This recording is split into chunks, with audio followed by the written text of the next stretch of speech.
ವೃಷಭ ರಾಶಿಯವರಿಗೆ ನಾವು ನೋಡೋದೇ ಆದ್ರೆ ವೃಷಭ ರಾಶಿಯಲ್ಲಿ ಇರುವಂತಹ ಗುರುವಿನ ಸಂಚಾರ ಅನ್ನುವಂಥದ್ದು 2ನೇ ಸ್ಥಾನಕ್ಕೆ ಅಂದ್ರೆ ಮಿಥುನ ರಾಶಿಯಲ್ಲಿ ಗುರುವಿನ ಸಂಚಾರ ಪ್ರಾರಂಭ ಆಗುವಂಥದ್ದು ಜೂನ್ ತಿಂಗಳಿಂದ ಅದರ ಒಂದು ಪರಿಣಾಮವನ್ನ ನಿರೀಕ್ಷಣೆಯನ್ನ ಮಾಡಬಹುದು. ಏಕಾದಶದಲ್ಲಿ ಶನಿ ಇದ್ದಾನೆ, ಆದ್ರೆ ರಾಹುಕೇತುಗಳು ಸಾಧಾರಣವಾಗಿ ಈಗ ವೃಷಭ ರಾಶಿಯವರಿಗೆ ಕ್ರಮವಾಗಿ 4 ಮತ್ತೆ 10ನೇ ಸ್ಥಾನದಲ್ಲಿ ಈ 2 ಗ್ರಹಗಳ ಸಂಚಾರ. ಹಾಗಾಗಿ 4ನೇ ಸ್ಥಾನವನ್ನ ಸುಖ ಸ್ಥಾನ, ಮಾತೃಸ್ಥಾನ ಅಂತ ಕರಿತೇವೆ. ಕ್ಷೇತ್ರ ಸುಖಂ ವಾಹನ ಮಾಸನಂಚ ವಾಹನ ಸ್ಥಾನ ಅಂತ ಕೂಡ ಕರಿತೇವೆ. ಅದರ ಜೊತೆಗೆ 10ನೇ ಮನೆಯನ್ನ ನಾವು ಕರ್ಮಸ್ಥಾನ ಅಂತ ಕರಿತೇವೆ. 10ನೇ ಮನೆಯಲ್ಲಿ 4ನೇ ಮನೆಯಲ್ಲಿ ಯಾವಾಗ ಗುರುವಿನ ರಾಹುಕೇತುಗಳ ಸಂಚಾರ ಆಗತ್ತೆ, ಗುರುವಿನ ಬಲ ಕುಟುಂಬ ಸ್ಥಾನದಲ್ಲಿ ಚೆನ್ನಾಗಿದೆ, ಅದರ ಬಗ್ಗೆ ಸಂದೇಹ ಇಲ್ಲ. ಚೆನ್ನಾಗಿರುವಂತಹ ಕುಟುಂಬ, ವಿತ್ತ ಸ್ಥಾನ ಅಂದ್ರೆ ಹಣ ದುಡ್ಡು ಕಾಸಿನ ಸ್ಥಾನವೂ ಕೂಡ 2ನೇ ಸ್ಥಾನ ಆಗಿರೋ ಕಾರಣ ಆರ್ಥಿಕವಾಗಿರುವಂತಹ ಒಂದು ಬಲ ಅನ್ನುವಂಥದ್ದು ಪ್ರಾಪ್ತವಾಗತ್ತೆ. ಕರ್ಮಾಧಿಪತಿ ಏಕಾದಶದಲ್ಲಿ ಸಂಚಾರ ಮಾಡ್ತಿದ್ದಾನೆ, ಕೆಲಸದಲ್ಲಿ ಉತ್ತಮವಾಗಿರುವಂತಹ ಪ್ರಗತಿ ಸಿಗತ್ತೆ. ಇಷ್ಟೆಲ್ಲ ಇದ್ರೂ ಕೂಡ ಯಾಕೋ ಒಂದ್ ರೀತಿ ಕರ್ಮಸ್ಥಾನದಲ್ಲಿ ರಾಹು ಬಂದ ಅಂತಾದ್ರೆ ಆ ಕರ್ಮದಲ್ಲಿ ಎಷ್ಟೇ ಒಳ್ಳೇದಿದ್ರು ಕೂಡ ಇವರಿಗೆ ಬೇರೆ ಏನೋ ಮಾಡಬೇಕು ಅಥವಾ ಬೇರೆ ಎಲ್ಲೋ ಹೋಗೋಣ, ಈ ಕೆಲಸವನ್ನ ಬದಲಾವಣೆ ಮಾಡೋಣ ಅನ್ನುವಂತಹ ಒಂದು ದ್ವಂದ್ವವನ್ನ ಕೊಡುವಂತಹ ಒಂದು ಸಾಧ್ಯತೆಗಳು ಕಾಣಸಿಗತ್ತೆ.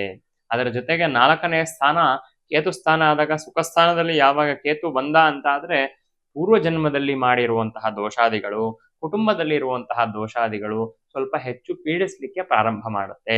ಹಾಗಾಗಿ ನಿಮ್ಮ ಕುಟುಂಬದಲ್ಲಿ ಯಾವುದೋ ಸರ್ಪದೋಷ, ಪಿತೃದೋಷ ಅಥವಾ ಸ್ತ್ರೀ ಸಂಬಂಧವಾಗಿರುವಂತಹ ದೋಷ, ದೇವರ ಕೋಪ ಇತ್ಯಾದಿಗಳನ್ನ ನಿಮಗೆ ಹೇಳಿದ್ರು ಅಥವಾ ಆ ರೀತಿ ಇದೆ ಅಂತಂದ್ರೆ ಅದು ನಿಮ್ಮನ್ನ ಸ್ವಲ್ಪ ನಿಮ್ಮ ಸುಖವನ್ನ ಹಾಳು ಮಾಡ್ಲಿಕ್ಕೆ ಅದು ಈಗ ಪಣ ತೊಡುತ್ತೆ.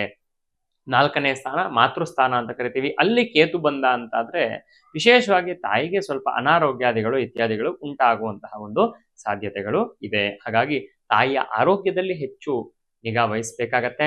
ಅದರ ಜೊತೆಗೆ 4ನೇ ಸ್ಥಾನದಲ್ಲಿ ಕೇತು ಬಂದ ಅಂತಾದ್ರೆ ಅನೇಕ ಜನಗಳಿಗೆ ಕೃತ್ರಿಮಾದಿಗಳು ಆಗುವಂತಹ, ಅಂದ್ರೆ ಯಾವುದೋ ಆಹಾರದಲ್ಲಿ ವಿಷ ತಗಲುವಂತಹ, ನರದೃಷ್ಟಿ ತಗಲುವಂತಹ, ಅದೇ ರೀತಿ ಹಿಂದೆ ಯಾರು ನಮ್ಮ ಶತ್ರುಗಳು ಮಾಡಿರುವಂತಹ ಕೆಲವೊಂದಷ್ಟು ಕ್ರಿಯೆಗಳ ಮೂಲಕ ನಮಗೆ ತೊಂದರೆ ಆಗುವಂತಹ ಒಂದು ಸಾಧ್ಯತೆಗಳು ಅನ್ನುವಂಥದ್ದು ವೃಷಭ ರಾಶಿಯವರಿಗೆ ಪ್ರಾಪ್ತವಾಗುತ್ತೆ. ತುಂಬಾ ಚಿಂತೆ ಮಾಡೋದು ಬೇಡ.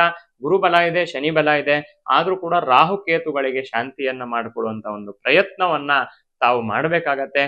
ಸ್ಥಾನದಲ್ಲಿ ಬುಧ ಬರೋದ್ರಿಂದ ಬುಧ ಬುದ್ಧಿಕಾರಕ ಅಂತ ಕರಿತೀವಿ. ಹಾಗಾಗಿ ಎಲ್ಲೋ ನಿಮ್ಮ ಬುದ್ಧಿಯೇ ನಿಮಗೆ ಸ್ವಲ್ಪ ತೊಂದರೆಯನ್ನ ತಂದು ಕೊಡುವಂತಹ ದೇವರ ಬಲ, ಕೆಲಸ ಕಾರ್ಯ ಪರಿಸ್ಥಿತಿ ಚೆನ್ನಾಗಿದ್ರು ಕೂಡ ನಿಮ್ಮ ಬುದ್ಧಿ ಏನ್ ಮಾಡತ್ತೆ, ವ್ಯಯಕ್ಕೆ ಬಂದಾಗ ಮತ್ತೆ ಚೆನ್ನಾಗಿರುವಂತಹ ಕೆಲಸವನ್ನ ಬಿಟ್ಟು ಇನ್ನೆಲ್ಲೋ ಹೋಗ್ಬಿಟ್ಟು ಸ್ವಲ್ಪ ತೊಂದರೆಯನ್ನ, ಆ ರೀತಿಯಾಗಿರುವಂತಹ ಸ್ಥಾನ ಪಲ್ಲಟಗಳನ್ನ ತಂದು ಕೊಡುವಂತಹ ಸಾಧ್ಯತೆಗಳಿದೆ.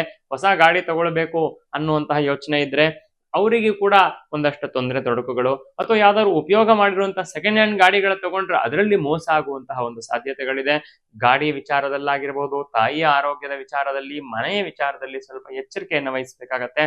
ಸಾಧ್ಯ ಆಯ್ತು ಅಂತಂದ್ರೆ ರಾಹುಕೇತು ಶಾಂತಿಯನ್ನ ಕಾಳಹಸ್ತಿ ಕ್ಷೇತ್ರದಲ್ಲಿ ಮಾಡುವಂಥದ್ದು, ಅಥವಾ ಗಣಪತಿ ಮತ್ತೆ ಸುಬ್ರಹ್ಮಣ್ಯ 2 ಒಟ್ಟಿಗೆ ಇರುವಂತಹ ದೇವಸ್ಥಾನಗಳು ಏನಿದೆಯೋ ಅಂತಹ ಸ್ಥಳಗಳಲ್ಲಿ ಪೂಜೆಯನ್ನ ಮಾಡಿಸುವಂಥದ್ದು, ಅಥವಾ ನರಸಿಂಹಸ್ವಾಮಿ ಮತ್ತೆ ಸುಬ್ರಹ್ಮಣ್ಯ ಇರುವಂತಹ ಕ್ಷೇತ್ರದಲ್ಲಿ ಪೂಜೆಯನ್ನ ಮಾಡಿಸುವಂಥದ್ದು ತುಂಬಾ ವಿಶೇಷ ಫಲಗಳನ್ನ ತಂದು ಕೊಡಲಿದೆ. ಇನ್ನ ಗುರುಬಲ ಇರೋ ಕಾರಣ ತುಂಬಾ ಹೆಚ್ಚಿಗೆ ಸಮಸ್ಯೆಯನ್ನು ನಿರೀಕ್ಷೆ ಮಾಡ್ಲಿಕ್ಕಾಗಲ್ಲ. ಆದ್ರೆ ಒಟ್ಟಾರೆ ಚೆನ್ನಾಗಿದೆ ಅಂತ ಹೇಳಿದ್ರು ಕೂಡ ರಾಹುಕೇತುಗಳ ಶಾಂತಿ ಆಗಬೇಕು. ಎಲ್ಲೋ ಒಂದು 70 ಭಾಗದಷ್ಟು ಶುಭ ಫಲಗಳನ್ನ ನಿರೀಕ್ಷೆ ಮಾಡಿದ್ರೆ 70-75 ಭಾಗದಷ್ಟು, ಒಂದು 25 ಭಾಗದಷ್ಟು ಸಮಸ್ಯೆಗಳು ಅನ್ನೋಂಥದ್ದು ರಾಹುಕೇತುಗಳಿಂದ ಬರ್ಬೋದು. ಕೆಲಸದ ವಿಚಾರದಲ್ಲಿ ಸ್ವಲ್ಪ ಸೌಮನಸ್ಯ, 2 ಸತಿ ಆಲೋಚನೆಯನ್ನು ಮಾಡಿ ನಿರ್ಧಾರ ತಗೊಳ್ಳಿಕ್ಕೆ ಮುಂಚೆ ವೃಷಭ ರಾಶಿಯವರಿಗೆ ಒಳ್ಳೆಯದಾಗ್ಲಿ. ನಮಸ್ಕಾರ.